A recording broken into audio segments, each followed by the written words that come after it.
Anyway, yeah. So, what was like a song that you have a specific memory or personal epiphany associated with, and can you tell that story? Um, I've been struggling with this because I knew this was coming, and I've been trying to figure out what single answer I would give.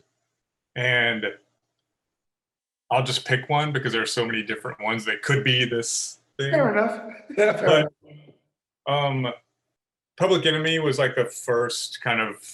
I liked different hip hop before Public Enemy, but Public Enemy made it like this is something that I am into. Like I've been listening when I first heard rap music, we didn't know it was called hip hop. I was in South Alabama and we were breakdancing, and that we called it breakdance music because we didn't even know what it was called at the time. Because of the way that information trickled down to where we were, there was no like, this is, there was Yeah. nobody telling you what was what. I had a friend in high school named Thomas Durden, shout out to Thomas Durden, um, who kind of was a huge hip hop fan and kind of expertly guided my fandom. Yeah. And the first time I heard Public Enemy was on a BMX video. There were these underground videos. I ride flatland BMX and did in the 80s, competed in the 80s. And we Okay. would get these videotapes that different people would put together of new tricks. And so one of these, Dorkin in York came through, and Rebel Without a Pause was on there. And I Okay. was just like, what?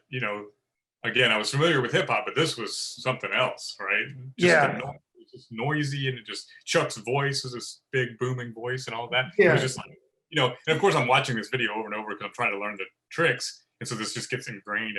So I finally asked Thomas, I'm like, who is this? Because the videotapes didn't tell you who the music was. Yeah. It's a different time. Right. And Yeah. so, he was like, oh, that's Public Enemy here. And he gave me the tape. It Takes a Nation of Millions. And that is, easily I think it's the greatest record of any genre of any time ever made. It's still like my number one ever.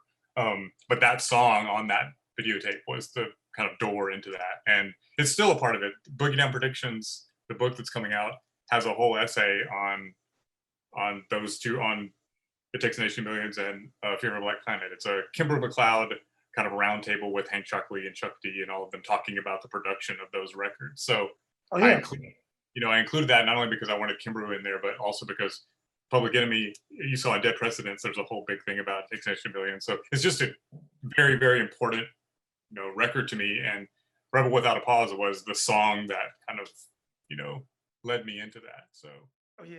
No,